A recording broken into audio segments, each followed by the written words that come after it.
So today we're going to talk about organic compounds and get to the basic idea of how organic compounds are made. So the difference between inorganic and organic is inorganic compounds do not contain carbon and hydrogen together. Organic compounds are known because they have carbon bonded to other atoms. The four main organic compounds we're going to learn about in biology class are carbohydrates, lipids, proteins, and nucleic acids. You're going to find carbon in all four of these. They are called organic compounds. They're also called polymers. Sometimes they're called biological macromolecules. Sometimes they're just called biomolecules. So you have to know that we're talking about the same four things. All life are built on these four things. All life's built on carbon. We took a look at a crash course video, That's Why Carbon is a Tramp. And if you missed class, you may want to watch that video. You can search for it on YouTube. The main reason that carbon is so perfect for organic compounds is that carbon has what's called 4 valence electrons. So if you see these 4 red dots, those are the valence electrons. Where the X's are, those are areas that are available to bond. So carbon can form it's a versatile element. It can form lots of different bonds with different elements.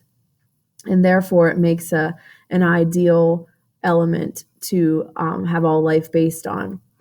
So these carbon compounds, like I said, make up the structure function of all living things. And these, in your notes, it just kind of goes through organic compounds can vary in length. They can have single, double, or triple bonds. They have the 4 valence electrons. They can be arranged in rings. And you're also going to notice that sometimes they're called carbon skeletons because the main part is a certain carbon structure, but then it's the functional group or the hot spot, the area that bonds are actually formed. So you don't necessarily need to know these, but I'll just pronounce them for you. Hydroxyl, carbonyl, carboxyl, and amino. And you'll start to see them in some of the structures as we look in biology, and you'll get to know these a lot better in chemistry. So how are these macromolecules made? And then how are they broken down? So you can think of what you ate for lunch today, and that's probably getting broken down. But then what's broken down gets rebuilt. So it is a cycle. Dehydration synthesis is when the polymer is being built. So again, if you look literally at the terminology, dehydrate means to remove water and synthesis means to build. So you have a monomer 1 and a monomer 2, and you remove water, and you can see the water coming out of this equation, and the product is a polymer. It's joined. So there's those functional groups, those hot spots I was talking about. In this case, OH is removed and this H is removed. And when that bond forms, water is the product.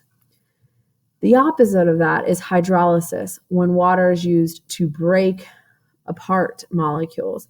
So in this case, you have a bigger, a polymer, and you want to split it or digest it into smaller parts or smaller monomers.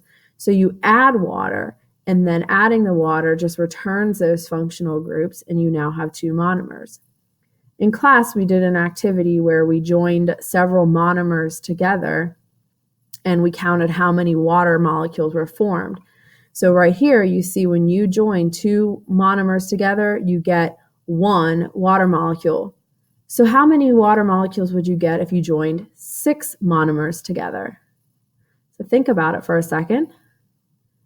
And that would be 5. The answer is 5 water molecules. So if you're not sure about that, please check in with me so I can help you figure that out, or I can show you what we did in class. Next, we're going to get into talking about these monomers and polymers. And the first one we're going to talk about are carbohydrates. So the polymer carbohydrates, the organic compound. Carbohydrates contain carbon, hydrogen, and oxygen. They contain this in a 1 to 2 to 1 ratio.